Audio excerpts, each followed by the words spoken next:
बोलिए श्री सच्चिदानंद भगवान की जय। बोलो सद्गुरुदेव भगवान की जय।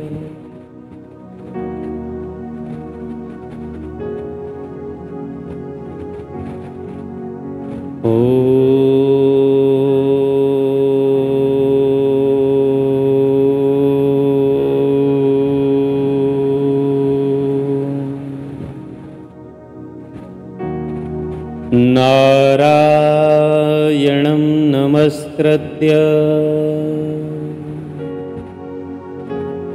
नरं चैव नरोत्तमं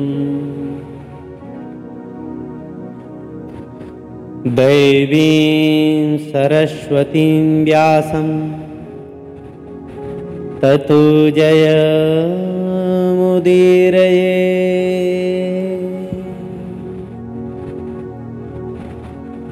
नारायण। प्रातः स्मरणीय अर्चनीय वंदनीय परम पूज्यपाद अनंत विभूषित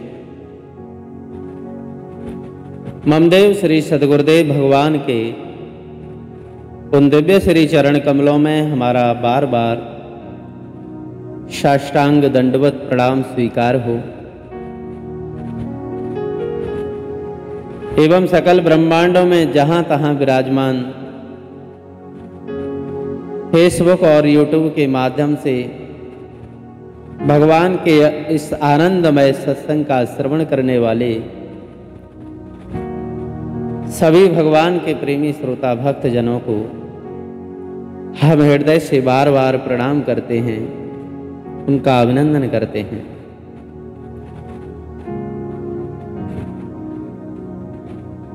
आप सभी प्रेमी श्रोता भक्त जन हमारे साथ श्री नावादास जी महाराज के द्वारा रचित श्री भक्तमाल की कथा का श्रवण कर रहे हैं। अगर भगवान के श्री चरणों की भक्ति पानी है तो सबसे सरल उपाय यही है कि भगवान और उनके भक्तों की लीला कथाओं का निरंतर श्रवण और गायन करना चाहिए। कलिकाल में योग समाधि शुद्ध ब्रह्म का ज्ञान नहीं हो पाता, बड़ी कठिनता है, बड़ा क्लेश है। लेकिन कहते हैं ना कि भक्ति तो माता की तरह होती है। जैसे माँ अपने अबोध बालक का ख्याल रखती है, उसी प्रकार भगवान की भक्ति माँ का कार्य करती है, जो भक्त को अपनी गोद में रख करके उसको सजा करके संभाल करके उसका श्रृंगार करके प्रभु की गोद में देती है। ऐसी भक्तमती माता के लिए हम बारंबार प्रणाम करते हैं। आज आप हमारे साथ भगवान के परम महाभागवत पितामह भीष्म जी की कथा का श्रवण कर रहे हो। भीष्म जी ने ऐसी प्रतिज्ञा की जिसको भीष्म प्रतिज्ञा के नाम से ही जाना जाता है। ये महाभारत के आदि पर्व में अध्याय नंबर 103 के 15वें श्लोक में बताया कि परित्यज्येयं त्रैलोक्यं राज्यं देवेषु वा पुनः यद्वाप्यधिकमेताभ्यां न तु सत्यं कथयन्।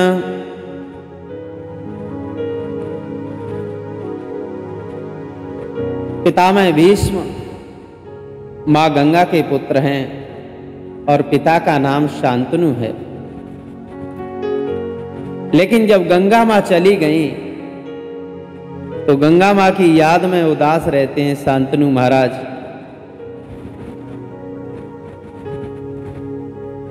एक बार दासराज की पुत्री सत्यवती को नाव पर देखा, ऐसे मोहित हो गए कि खाना पीना सब कुछ छोड़ दिया और हर समय चिंता में ही रहते हैं। उन सत्यवती माता को पितामह भीष्म स्वयं जाकर के अन्य विनय करके दासराज के समक्ष प्रतिज्ञा करके अपनी माता के रूप में स्वीकार करके अपने पिता के लिए लाई। लेकिन जो वहां पर प्रतिज्ञा की दासराज के सामने, उन्होंने कहा कि माता सत्यवती, मैं तीनों लोगों का राज्य छोड़ सकता हूं, देवताओं का राज्य भी छोड़ सकता हूं, और इन दोनों से जो कुछ भी अधिक हो मैं उसको भी छोड़ सकता हूं, लेकिन अपनी सत्य प्रतिज्ञा को नहीं तोड़ सकता, क्योंकि सत्य ही परमात्मा है, सत्यम परम धीमहि।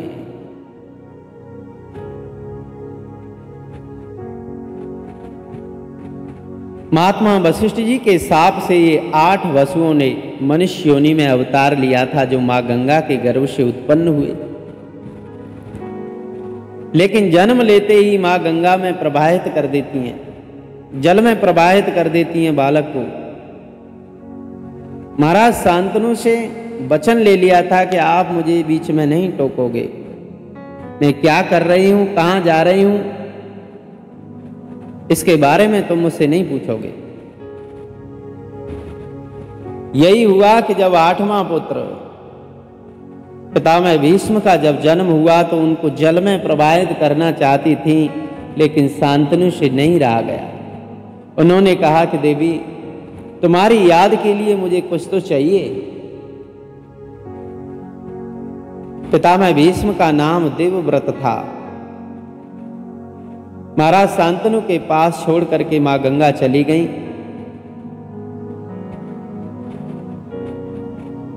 देवव्रत का पालन पोषण हुआ, बड़े हुए। जब स्थिति ये आई कि सत्यवती के लिए शांतनु महाराज चिंतित रहने लगे, तो मंत्रियों के द्वारा कारण जाना और देवव्रत ने जाकर के सत्यवती के सामने ये प्रतिज्ञा की कि मां, आप जैसा चाहोगी वही होगा।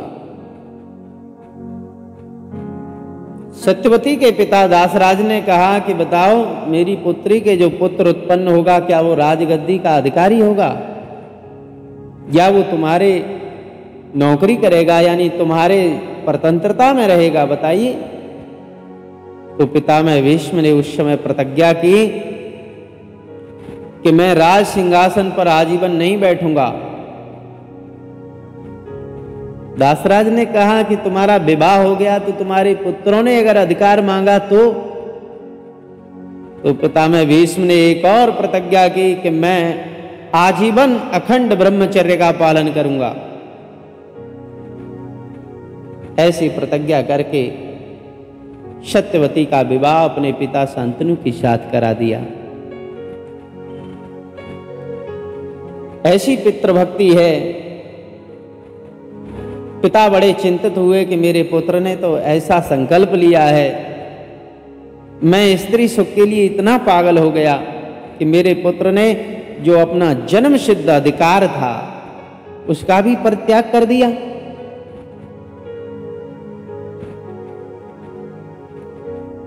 ऐसी प्रतिज्ञा से देवता बड़े प्रसन्न हुए और देवताओं ने पितामह भीष्म को वरदान दिया, आशीर्वाद दिया, फूलों की वर्षा की, और उसी समय उनका नाम भीष्म रखा गया, जिन्होंने कंचन माने संपत्ति और कामनी स्त्री का परित्याग कर दिया।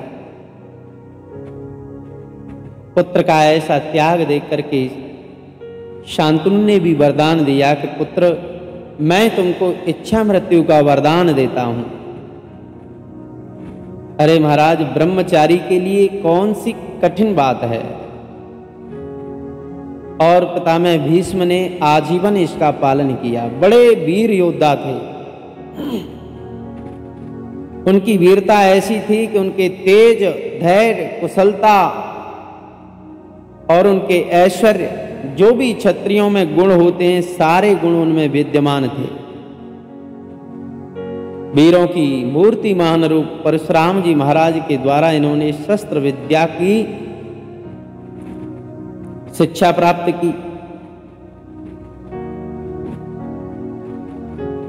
गुरुदेव परशुराम जी ने कहा कि भीष्म तुम विवाह कर लो, काशीराज की कन्या के साथ तुम विवाह कर लो, वो तुम्हारे योग्य है।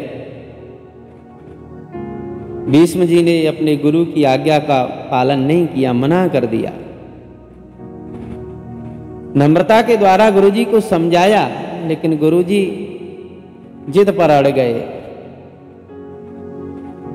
क्रोध भरी वाणी में बोलने लगे, लेकिन फिर भी उन्होंने अपने धर्म का परित्याग नहीं किया। परशुराम जी ने देखा कि नहीं माने तो धमकाने लगे। तो भीष्म जी के भी क्षत्रियत्व जो उनके अंदर छिपा हुआ था, जो गुरु के सामने नम्रता पूर्वक बोल रहे थे, वो प्रकट हो गया। और उन्होंने कहा कि गुरुजी, मैंने सुना है कि आपने अकेले ही संसार के सारे क्षत्रियों को 21 बार जीत लिया है। मुझे लगता है इसका कारण यही है कि आपके सामने कोई भीष्म जैसा क्षत्रिय योद्धा धरती पर नहीं था उस समय। अगर भीष्म जैसा योद्धा होता तो तुम्हारे अभिमान को चूर्ण कर देता। ऐसा सुनकर के परशुराम जी क्रोधित हो गए।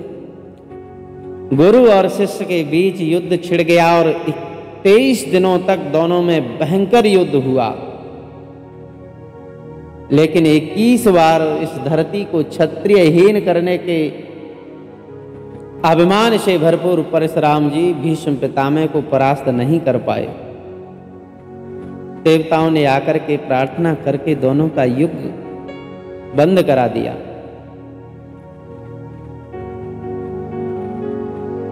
भीष्म की प्रतिज्ञा भंग नहीं हुई। जब सत्यवती माता के गर्भ से चित्र और विचित्र वीर पुत्र हुए, उनका विवाह भी हो गया, लेकिन वो मर गए।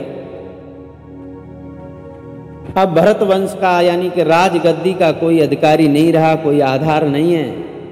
तो उस समय सत्यवती ने कहा कि पुत्र, दैव की ऐसी ही इच्छा है, मेरे कोई पुत्र नहीं है, अब तुम विवाह कर लो। उस समय चाहते तो निष्कलंक होकर के माता की आज्ञा से उन पर कोई दोष नहीं लगता, लेकिन महात्मा भीष्म ने कहा, माता तुम मुझसे जिद मत करो। माता, पंचभूत अपना गुण छोड़ सकते हैं,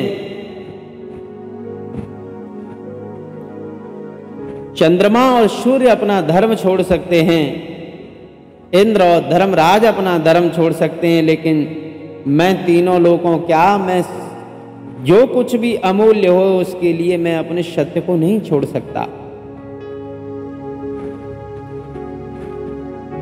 पितामह भीष्म ने दुर्योधन की अनीति को देखा, कई बार समझाया, लेकिन नहीं माना। युद्ध का समय आया तो उन्होंने देखा कि मेरा आश्रयदाता दुर्योधन ही है, मुझे आश्रयदाता की ही रक्षा करनी चाहिए, मेरा ऐसा कर्तव्य है। और उन्होंने जानबूझ करके कौरवों के सेनापति का पद स्वीकार कर लिया। धर्मज्ञ पांडवों के विरुद्ध युद्ध भी किया। महाभारत का युद्ध 18 दिन चला और उसमें से सबसे पहले 10 दिन के लिए पितामह भीष्म सेनापति थे। इतना लंबा युद्ध चलना भीष्म जी के ही बस की बात थी। पीछे के 8 दिनों में न जाने कितने सेनापति बदल गए।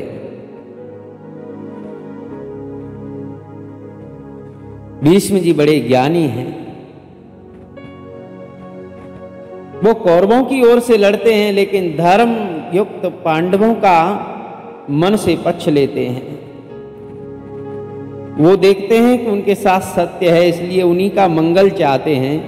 अपने शारीरिक कर्तव्य से वो कौरवों की सहायता करते हैं। वो दृढ़ प्रतिज्ञावान, धर्मविद, सत्यवादी, विद्वान, राजनीतिज्ञ, उदार और जितेंद्रिय हैं। इसके साथ साथ ये सारे गुण व्यक्ति में हों और भगवान की ओर उसका आकर्षण न हो, भगवान की भक्ति न हो, तो सारे गुण अवगुणों के समान हैं, लेकिन उनमें भगवान के श्री चरणों के प्रति अनन्य भक्ति थी।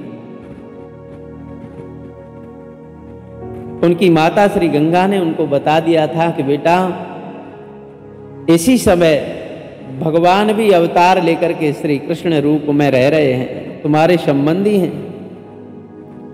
और पितामह भीष्म ने भगवान श्री कृष्ण को साक्षात रूप में पहचान भी लिया था। तभी तो महाराज युधिष्ठिर के यहाँ पर जब अग्र पूजा की बात आई तो पितामह भीष्म ने सबसे पहले कहा कि श्री कृष्ण ही अग्र पूजा के योग्य हैं। वहां पर शिशुपाल, दंतवक्र आदि ये सब विरोध कर रहे थे।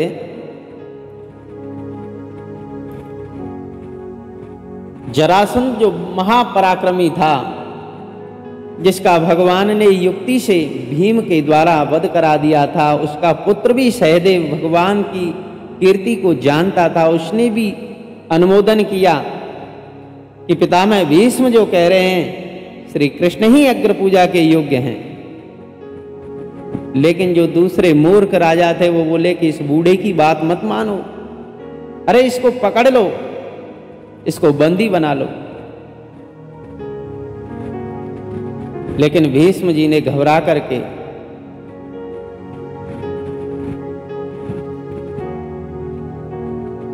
देखा कि ये सब लोग डरे हुए हैं। पितामह भीष्म तो निश्चिंत हैं, वो जानते हैं कि भगवान श्री कृष्ण मेरे समक्ष हैं। और उन्होंने तमक कर के कहा कि हम जानते हैं श्री कृष्ण ही सारे लोगों की उत्पत्ति और विनाश के कारण हैं। ये सारा विश्व उन्हीं की कल्पना है। वो सर्वभूतों से परे सनातन ब्रह्म हैं, इसलिए वही पूजनीय हैं। सभी राजाओं का मान मर्दन करके हमने श्री कृष्ण की अग्र पूजा की है। जिसको ये मान्य होए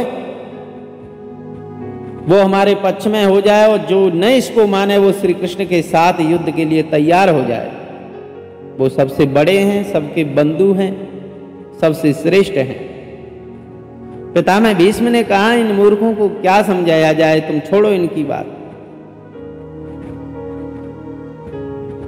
जब महाभारत का युद्ध हो गया, राजसूय यज्ञ भी हो गया, लेकिन युधिष्ठिर महाराज वो धर्मराज थे, बड़े चिंतित रहते हैं कि महाभारत का युद्ध इतना भयंकर हुआ है कि जिसमें बहुत सारी देवियां विधवा हो गईं, बहुत सारे वीर मारे गए। चिंता में रहते हैं।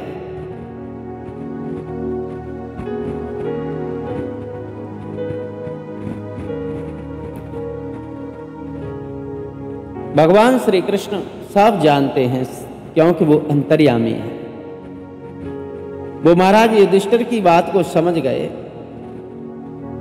और बोले कि भैया आप चिंता न करें, आपके हृदय में भी शांति आवेगी। पितामह भीष्म भगवान के परम भक्त हैं, लेकिन विरोध में युद्ध कर रहे हैं। जब युद्ध की शुरुआत हुई तो उस समय भगवान श्री कृष्ण ने कहा कि मैं युद्ध में शस्त्र ग्रहण नहीं करूंगा, मैं तो अपने सखा अर्जुन का सारथी बन करके रहूंगा। एक बार दुर्योधन ने कहा कि पितामह आप पांडवों की ओर हैं या हमारी ओर हैं? कल सूर्य उदय तो होगा, लेकिन सूर्यास्त नहीं देखने चाहिए पांडव।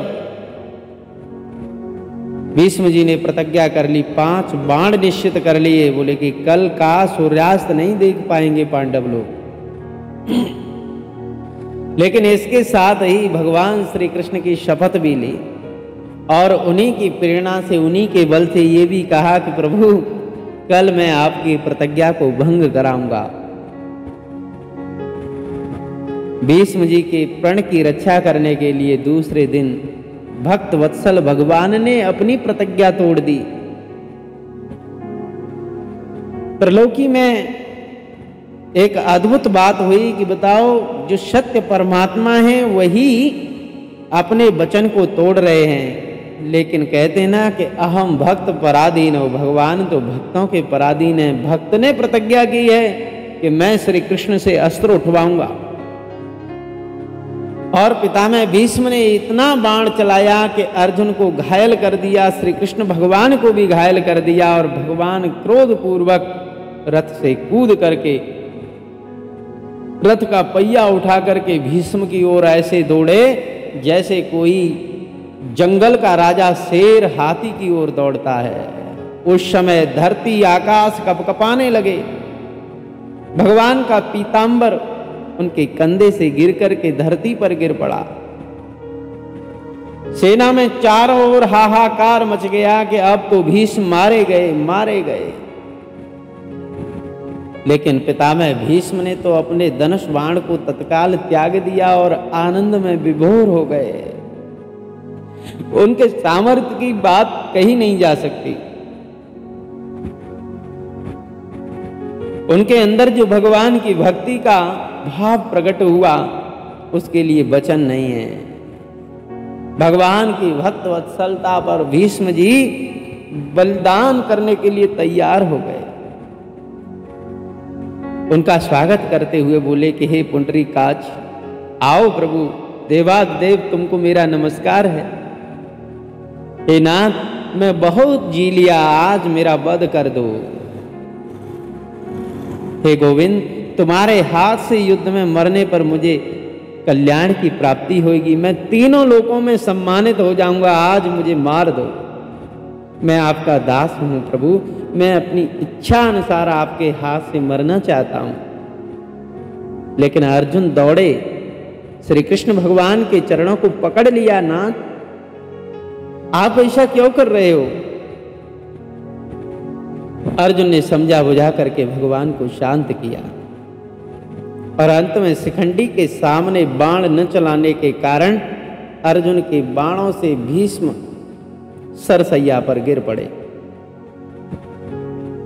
जो वीरों के लिए योग्य है, वीरों के लिए उचित है, उस सैया पर आज भीष्म सोए हुए हैं। सारे शरीर में बाण लगे हुए हैं, केवल सिर उनके नीचे लटका हुआ था। उन्होंने कहा कि मुझे तकिया की आवश्यकता है, तो दुर्योधन ने बहुत सारे तकिया मंगवा दिए। लेकिन पितामह भीष्म ने अंत में कहा कि अर्जुन पुत्र, मेरे लिए तुमने सैया की व्यवस्था की है, अब मेरे लिए तकिया की भी व्यवस्था करो। और अर्जुन ने शोक में डूब करके रो करके आंसू बह चले जा रहे हैं और पितामह भीष्म के मस्तक में 3 बाण मारे, जिससे कि उनका सिर ऊंचा हो गया। भीष्म जी बड़े प्रसन्न हुए। वो कहने लगे कि पुत्र अर्जुन, तुमने मेरे रणसैया के योग्य ही तकिया देकर के मुझे प्रसन्न कर दिया।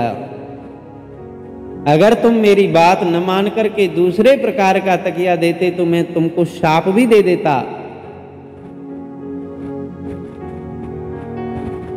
जो क्षत्रिय धर्म में दृढ़ रहने वाला क्षत्रिय है, जो योद्धा है,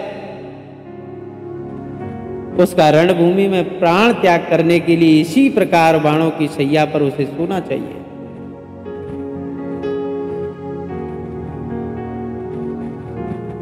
पितामह भीष्म घायल पड़े हुए हैं। बहुत सारे वैद्य बुलाए गए जिससे कि शस्त्र बाणों को निकाल करके उनका इलाज कराया जाए, लेकिन सभी वैद्यों को उन्होंने सम्मान पूर्वक लौटा दिया।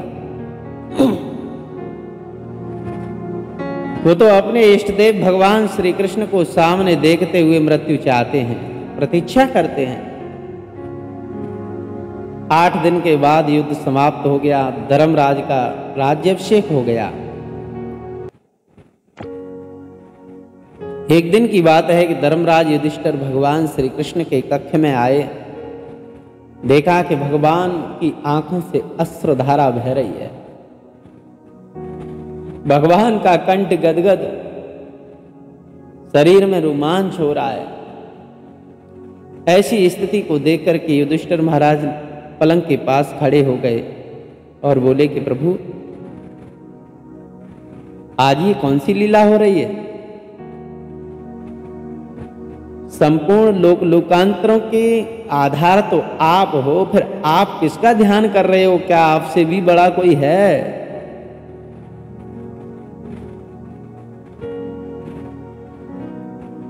भगवान श्री कृष्ण ने कहा कि हाँ धर्मराज, मैं अपने भक्तों के अधीन हूं। ससैया पर सोते हुए भीष्म मेरा ध्यान कर रहे हैं, वो मेरे परम भक्त हैं, महाभागवत हैं, इसलिए मैं भी भीष्म का ध्यान कर रहा हूं, ये मेरा नियम है। ये यथा माम प्रपद्यन्ते तांस तथैव भजाम्यहम्। मम वर्तमान अनुवर्तन्ते मनुष्याः पार्थ सर्वशः। ये नियम है कि जो जिसका ध्यान करता है, चिंतन करता है, उसको भी उसका ख्याल रखना चाहिए। और मैं तो भगवान हूं, मेरा तो ये निश्चित ही कर्तव्य बनता है, सभी लोग मेरे ही मार्ग का अनुसरण करते हैं, इसलिए भक्त मेरा स्मरण कर रहा है तो मेरा भी स्मरण भक्त के लिए हो रहा है। भगवान ने कहा, युधिष्ठिर, वेद और धर्म के सर्वोपरि ज्ञाता हैं पितामह। अब कुरुकुल सूर्य पितामह का अस्त होने का समय आ गया है, इसलिए तुमको उपदेश ग्रहण करने के लिए उनके पास चलना चाहिए। भगवान श्री कृष्ण के साथ युधिष्ठिर महाराज पितामह के पास पहुंचे, जहां पर बड़े बड़े ब्रह्मवेत्ता ऋषि पहले से ही उपस्थित थे, जो पितामह भीष्म का प्रयाण देखने के लिए वहां पर उपस्थित हुए थे। सभी जानते हैं कि ये भगवान के परम भक्त हैं और अभी दक्षिणायन का समय चल रहा है। क्या दक्षिणायन में ही ये प्राण छोड़ेंगे? लेकिन वो उत्तरायण का इंतजार कर रहे थे। भगवान श्री कृष्ण ने जाकर के पितामह भीष्म को देखा तो ऐसा कोई स्थान नहीं है शरीर में जहां पर उनका बाण भेदन न हुआ हो, बार बार मूर्छा आ रही है। लेकिन भगवान को देखते ही पितामह प्रसन्न हो गए। श्री कृष्ण भगवान ने कहा, पितामह, अभी उत्तरायण में देर है, इसलिए आप धर्मराज को धर्मशास्त्र का उपदेश करें। पितामह भीष्म मुस्कुरा गए, बोले, वाह प्रभु, आपकी लीला महान है। सारे उपदेशों के ज्ञाता आप हो। मेरा शरीर यहाँ दर्द से पीड़ित हो रहा है, सारे शरीर में बाण बिधे हुए हैं, ये कोई व्यास गद्दी नहीं है, उपदेश की गद्दी नहीं है। प्रभु, आप ये क्या कह रहे हो? आप जगत गुरु हो, मेरे सामने हो, मैं आपका शिष्य हूं, मैं आपसे ज्यादा क्या कह सकता हूं? इसलिए भगवान मुझे क्षमा करें। भगवान ने कहा, भीष्म, तुम्हें जो भी क्लेश हो रहा है, जो भी व्यथा हो रही है, ये सब मेरी कृपा से अभी नष्ट हो जाएंगे और तुम्हें निश्चयात्म का बुद्धि प्राप्त होगी। तुम्हारा मन सदा के लिए स्थिर हो जाएगा। तुम जिस किसी भी विद्या का चिंतन करोगे वही तुम्हारी बुद्धि बताने लग जाएगी। इसलिए मैं स्वयं उपदेश न करके तुमसे इसलिए उपदेश कराना चाहता हूं कि मेरे भक्त की कीर्ति, मेरे भक्त का यश बढ़े। और भगवान ने थोड़ा सा स्पर्श किया कि भीष्म के सारी व्यथा नष्ट हो गई और उन्होंने धर्मराज के लिए वर्ण धर्म, आश्रम धर्म, स्त्री धर्म, जितने भी धर्म होते हैं सबका उपदेश किया। अंत में उन्होंने पीताम्बरधारी भगवान श्री कृष्ण में अपना मन पूरी तरह लगा दिया और प्रार्थना करने लगे, हो इतना तो करे ना स्वामी, जब प्राण तन से निकले, गोविंद नाम मुख पर जब प्राण तन से निकलें। पितामह भीष्म ने भगवान श्री कृष्ण की ओर अपना पूरा ध्यान एकाग्र कर दिया और युद्ध स्थल में जो भी उनकी रूप माधुरी का दर्शन हो रहा था उसका ध्यान करने लगे। आंखों से अश्रुधारा बहने लगी कि प्रभु,